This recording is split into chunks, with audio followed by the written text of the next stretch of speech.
Atepu Namaste. This is Kasank Mahakaparu here with another broadcast. And what I want to talk to you about today is, did the Holocaust and slavery actually happen? Now, more and more people are coming around to the fact that there's something going on in society or in our world today. Previously, they weren't sure. They knew something was wrong, but now we're actually narrowing it down and starting to understand it better. And I'm going to talk a little bit about the reality of what we're facing here. And it may seem a bit daunting, but just follow me here. And I know that this subject matter can be very sensitive, but I am committed to bringing you the truth so you can understand this world and, again, what we're up against, so that we can be better armed to deal with it. You know what I mean? Some time ago, I wrote a pamphlet. It was called The True Cause of Slavery. And in this, I really dove into a lot of principles and concepts that dealt with juju, magic, but government, what the government is doing behind our backs. And one of the things I addressed is with the mesquite monkeys, the 100 monkeys principle. And if you don't know what this is about, please research it. And if you can still get this online, try to find it. You can be able to download it. If not, just send me an email address at, send me an email at Kesank, Q-E-S-A-N-K-H @gmail.com. All right. So let's talk about this. Now, one of the things that we need to understand is that our planet is under siege. We are not in control. And I am not talking about from the fact that our government is calling the shots. It is not ruled by the people, for the people. I'm speaking specifically of a shadow government or a ruling entity that we are not privy to. We don't know who they are, where they are. There are people within the conspiracy theory arena that have theories, and they publish those theories online. But the fact of the matter is that there is something, a cabal or whatever you wish to coin them, is they're in control of the planet, and we have been misguided in terms of our evolution and development. So we basically are living in a type of matrix system where our minds, the reality, the way we perceive things, are under siege. And the devilish part about all of this is that we do not realize this is going on. The masses of people go about their daily lives under the false assumption that you live in a true democratic society, a democracy, and and we think that we have some measure of control. We think that we control our lives, or by voting, we control what politicians are in the office, and consequently what politics they will put in place, or policies they will put in place. But that is just simply not true. In fact, that's one layer of the pyramid, because when you get to the top of the pyramid, you'll find out that it's ruled by a small select. The planet is ruled by a small select group who you will never see, and they pride themselves on not being known. I mean, we believe that people like George Soros and Bill Gates and all these others are the richest people in the world, but the richest people in the world, the trillionaires, are the people you will never ever see in the limelight. The people with the most power to affect your life, the life of countries, and create wars and things of that nature are the people you will never see. So with that in mind, what I'm basically trying to say is that these individuals are controlling your perception of reality. They control how you look at the present and how you look at the past. And I've said a lot, especially in this book, about how history is a lie, that the first thing they did was to basically rewrite history. We sit here in the present thinking that, we know George Washington, Abraham Lincoln, we know all this history about World War I, World War II, when in reality, those could be nothing more than implants. And what I mean by implants, we know that we have come very far in understanding how the mind works and how our perception of reality works. So what if those things that we think were part of our past were really nothing more than like a post-hypnotic suggestion, an implant, because we know that we're living in today. Science has already confirmed is a holographic experience, right? And ancient cultures knew this way before Western man ever stumbled onto it. So what ancient cultures basically talked about was that time was not linear. Time basically, past, present, and the future all happen simultaneously. Let me introduce you to two concepts. There's a concept of Sebek or Anubis in ancient Egyptian mythology, and Ma'at. Sebek was known for being a very factual, logical deity. And Ma'at was the goddess of truth, justice. But Ma'at was also, you can consider right brain, and Sebek or Anubis left brain. So Ma'at was, we can say, nonlinear, and Sebek was linear. All right. Now, this is important for understanding the two frames of thinking or perceiving the world. We have been under the guise of Sebek for the longest time. So we have our perception of what science has told us, and we've been taught in the major universities and the media, is that time is linear. It starts from, we go from past, present to future.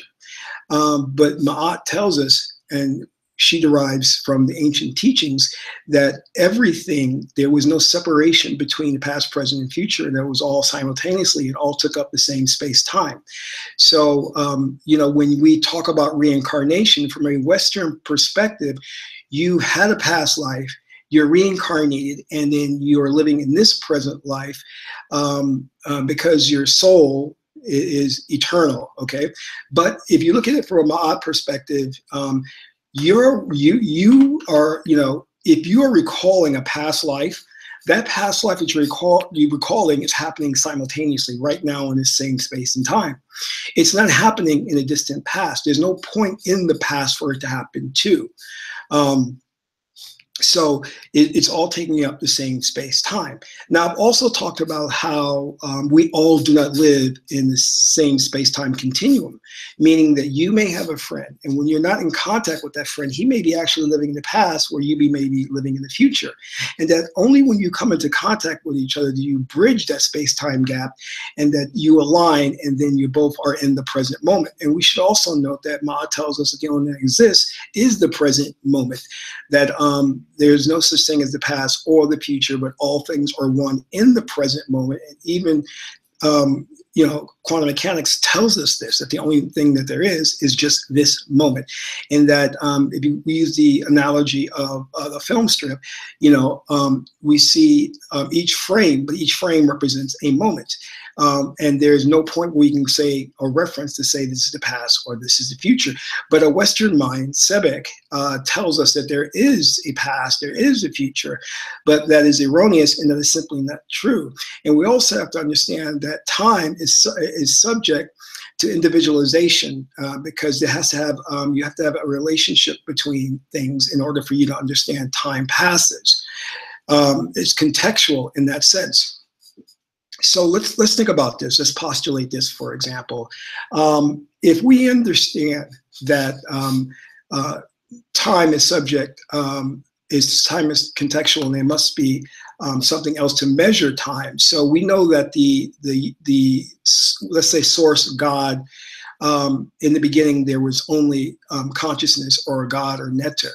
And that the minute that God had a thought, it separated from itself and created what we now know as individualization, individualizing of things and people and objects and so forth. So there became the two great realms. There is the subjective and the objective. Okay. So then the question then becomes, when you meditate basically, and you go within and you become one, you're one with everything, and that becomes a subjective experience. So the objective experience is with things that are only external, and those are things that are individualized. And the reason that we have this individualization of things is to experience the process of past, present, and future, or beginning, middle, and end. That's the process. But we know that when we go into higher states of consciousness, and there's no time, and there's no space, manifestation of things happen instantaneously because all things are one and it doesn't take any time for them to manifest, all right? The minute a thought is perceived, it is manifested, all right? I'm just talking theoretical things here so you can get the basis of where I'm going, all right? So when we have those two realms, the subjective and the objective realm, we know that as who you are is a subjective being who is consciousness, and you are perceiving a world that you erroneously believe is the external, or it's an objective realm, and you can think about the objective realm as full of objects, or its individualization. But your true state is consciousness, and it is one. It is one with everything. There is oneness. And we know that there's a theory that says that there is only one electron, not many electrons, that move at such an infinite speed that it creates everything in our universe at the same time. This is what connects everybody, and that this connection is based on the fact of the one electron and the oneness, and that there is no many different electrons that are moving and independent of each other. All right, because we know that they're all really that when something affects one electron, it actually affects the other electron, which gave rise to the theory that maybe they are connected in some way, shape, or form. Because over great distances, we know that these electrons act similar when experiments were done. All right, so if we understand basically that we are basically having a fourth dimensional experience. And it's a holographic projection, and we are consciousness connected to one consciousness, not many different consciousness, and that reality is a hologram, and that there is no external world for us to interact, that we are basically projecting outward an external world. Then we have to understand that the core of our being, there is no time, so if there's no time and there's no past. So follow me on this theory here. So you say, for example, I am drinking a glass of water, right? And I pick up a glass of water, I drink it right now, right? Now, what had to happen in the past, right, was me to go into the kitchen and get that glass of water. But was the trigger to do that in the present, me drinking the glass of water, then going to fill the glass up with water? Or was it trigger the past of me going to get the glass of water and then moving to the future of me drinking it? See, time can move backwards. Do you understand what I'm saying? So the present, if there's only the present moment, and we know physics has proven this, then the trigger for the past has to be the present. So I drink the water, triggering the past where I go and get the water. And it's not vice versa, or it can be vice versa. You understand what I'm saying? But we are being taught by this society that things have to move sequentially in a linear progression, but that's not true. So we think that the impetus for things to happen have to happen in the past. So why couldn't they have happened in the future affecting the past? You follow me here? Because Ma tells us again that all things are one. Space-time is bridged into one singularity. It's not separate. It's not individualized as we think. The only reason that we perceive things to be individualized is for us to have interactive experience. We want to have an interactive experience. So to do that, we have to create things and objects in this world for us to do that. Does that make sense? And from doing that, we gain experience, because the only thing that is real is the experience and not the objects. The objects are merely symbols or iconographies or metaphors for what's going on within our psyche, what's going on within our spirit. Our spirit creates these metaphors to communicate back to itself how it's feeling, what it's thinking, and basically the belief systems that it has. And it's a feedback loop. So anyway, going back to what I was saying, if I then know that time can move backwards, and that the people I interact with, when I don't see them, that we don't all live in the same space-time continuum, some live in the past, present, and future, then we come across a very startling and shocking revelation. What if I can give you a suggestion about something that is happening now, a belief system, and you internalize that belief system? Then what happens? Then that changes your past. Do you understand what I'm saying?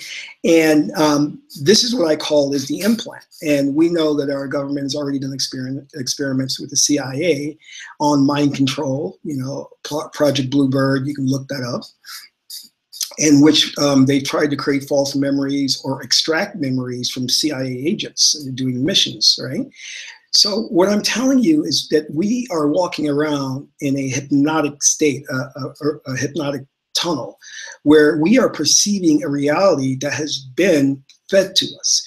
So you're giving somebody a post-hypnotic suggestion, and you've seen the hypnotists on the stages in Vegas of how they do this, and people actually believe these things and they act accordingly. You know, you see how they tell the woman that she is walking around naked even though she has clothes, but she, through the hypnosis, believed that she's naked, you know.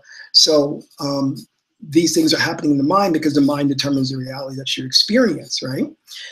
So if we are given a post-hypnotic suggestion through frequencies, that because the mind is, you know, we know that the mind operates based on different vibrational frequencies. And if you can tap and decode those frequencies, you can then feed individuals a certain frequency that will create a certain reality. And when that present reality exists, then it changes and alters the past. So these experiments, which were done many years ago, tells us that our government doing these black ops projects could be far ahead of what we suspect, could be really advanced in this technology. So we may be living according to a past that is totally false. We have no idea of what our past really is about, because when you change the present, you're changing the past. And then consequently, you're changing the future, because it's all inseparable, it's all one, all right? So the question that I have to ask is that our memories of things like the Holocaust and the transatlantic slave trade, did those things actually happen? Because we know that our mind can make things seem so realistic, and the experience can seem realistic, because that's what Nectar or God wants, for us to have the ultimate holographic experience so that it feels real. But if you're watching a movie and you're watching Bruce Willis kill all these guys, and he gets captured and then beaten up, and then you're rooting for him, you get immersed in the movie, and you forget that you are only the viewer watching the movie, and you are not the main protagonist. You know, do you understand what I'm saying? You lose yourself in the movie. So that's how we are as individuals. We are losing ourselves in this movie called life, and that we're believing it's real when we forget that we are nothing more than the observer, having the experience. So if you have been given a post-hypnotic suggestion to believe a certain reality, then you cannot trust what you believe to be your past. But what we know is this, that the masses, all of us, cannot be put in this hypnosis state, that the best they can do is get to a certain level or a certain percentage, let's say 90%. And the remaining 10% may recall the original memory of the past. So what does that mean? Then you have things that pop up, what we call is the Mandela effect. That means a split. That means that certain groups of people remember one thing and another group of people remember another thing. And that may explain the Mandela effect. Also, when we are fed these ideas and we act upon these ideas in the present, which triggers the past, it can only be through the MCA, which is the Mass Collective Agreement.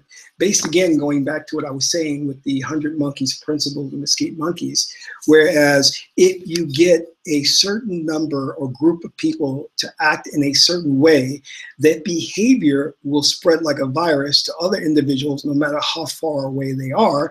They could be halfway around the world, but one group of people acting out a certain behavior will be mirrored or copied by the other group of people halfway across the world. And this is going back to what I was talking about the electron, and how one electron, when the experiments was done, affected another electron a great distance away. So in other words, when you get a certain group of people to believe something, it creates a tipping point. In the case of the 100 monkeys and Japanese mesquite monkeys, it was 100 monkeys, So let's say we had 10,000 individuals and we feed them the idea that, I don't know, purple is really yellow, right? And they create the reality of purple being yellow to where everybody on the planet starts to believe that, except for maybe 10%. And they split off and they don't buy into it, and they become very dangerous, and they become what the Matrix says is the Neos. They become Neo. So what I'm saying here is that we have to question the very notion of what we consider the past, because we are fed over and over again by all forms of education and media that time is sequential, time is linear. And we know Einstein talked about space-time is inseparable. But what if it wasn't? What if, not inseparable, but what if it wasn't linear? What if it wasn't sequential? What if time could move backwards, and that the trigger for time for the past would happen in the very present moment, which would change the past and consequently change the future? With that idea and that advanced knowledge, the planet could be not only under siege, but manipulated into creating a false reality. So I want to take a step back and just tell you something that I think is anecdotal evidence to this fact. I remember my doctor gave me some powerful medication, and I was instructed to not overdose on that, to not take too much of that. And I remember one day in particular, I got forgetful. I didn't know if I had actually taken the medication. So I took it and forget I even took the second dose and took a third dose. So I was sitting down, I think I was watching TV, and I heard this voice call out my name. And I got up and looked around to see if there was somebody in my apartment. And I swore I heard somebody call my name. So I sat back down and started to watch TV again, and I heard somebody say something else. I couldn't quite make it out, but this audible voice was so clear, and it felt like there was somebody standing in the room. And, make a long story short, I began to realize it was the effects of taking too much of the medication. But the thing that really got me, which was interesting, and this, I'm sure the individuals who took this medication may have overdosed on it and experienced some of the same symptoms and thought nothing of it. But to me, this was a revelation, because what I heard was no difference between a person actually standing there and calling out my name. So this told me one thing, one very important thing, that this voice that spoke to me, which sounded so human and like a female voice, this voice that spoke to me came from inside, internally, in my mind or psyche, or whatever you want to call it. And I realized at that moment that reality did not exist outside of us, that we create the reality within us. Because if I could create that voice within my head that sounded so human, so real, so much as if the individual was standing right in front of me, if I could create that, then I could create anything, anything. And we know that certain drugs have a hallucinogenic effect. So we know that even drugs that can make you see things. So we know that the perceptions and the sounds that we hear first emanate inward, and then we believe they permeate outward, but there is no out there. It's all in here. We are manufacturing these things based on what is in our psyche, our belief system. What we're believing is true. We manifest it to a fourth dimensional experience.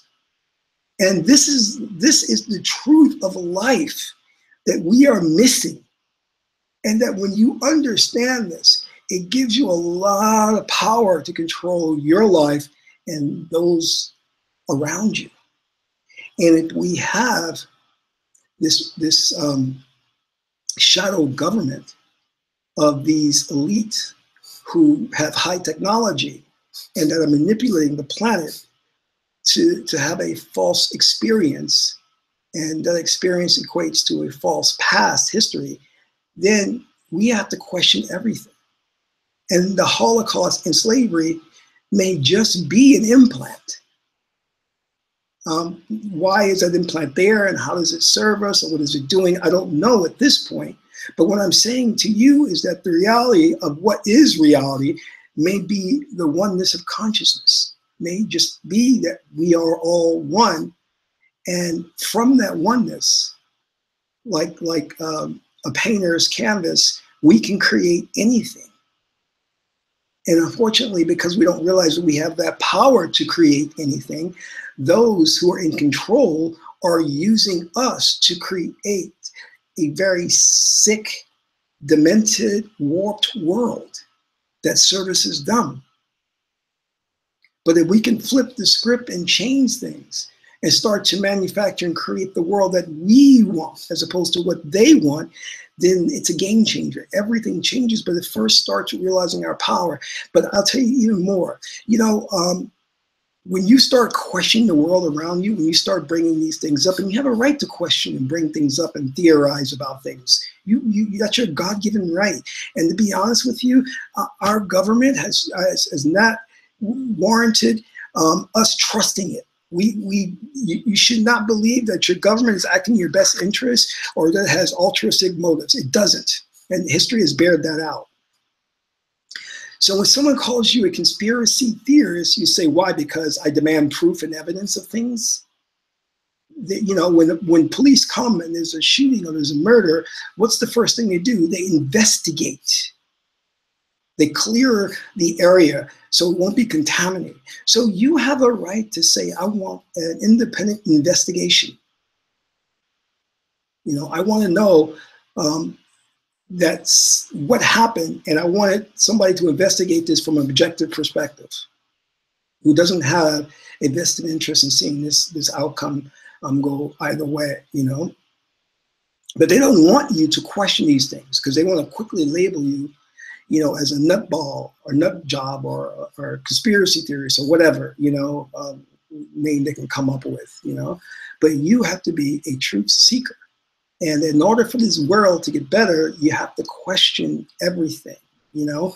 And I don't think that also, too, for those people who are questioning things. Like, I don't believe in flat earth theory, but I'm not going to call those guys nuts. I'm not going to, like, you know, basically vilify them. I'm just going to say, listen, I don't subscribe to that, you know, but I understand that you are questioning reality and there's nothing wrong with that, you know. So let's keep that in mind. And we also have to question what we're reading and that we call history, or even our history. Is it truly our history or a manufactured history implant that has been given to us for a very diabolical purpose? And you know, you have to get yourself out of this matrix. And that is the only way you'll be able to see the truth and to confront those who are behind the curtains or behind the scenes. It is the only way. Because if we continue as business as usual, not questioning, not trying to elevate ourselves and our consciousness, then we're going to head into a very dark future. A very dark future, because I am convinced that these individuals in control of the planet, they have nothing good intended for us, and that the future that they have envisioned for us is going to be very, very evil. All right, so I started this broadcast out with saying that I don't want you to become, you know, depressed or see the future as daunting, but I do want to paint a realistic picture. I want you to start to see things for what they are and not for what you wish they could be, because that's dangerous to think that, oh, they could never do this or they would never do that. Well, they're not you, and these individuals are devoid of emotions, they're devoid of empathy, and they would do it, and they are doing it, you know. So think about that, and think about your future generation, you know, and what kind of world they'll be in. And think about your past and go over your past and think, is it really my past or what I've been told to believe?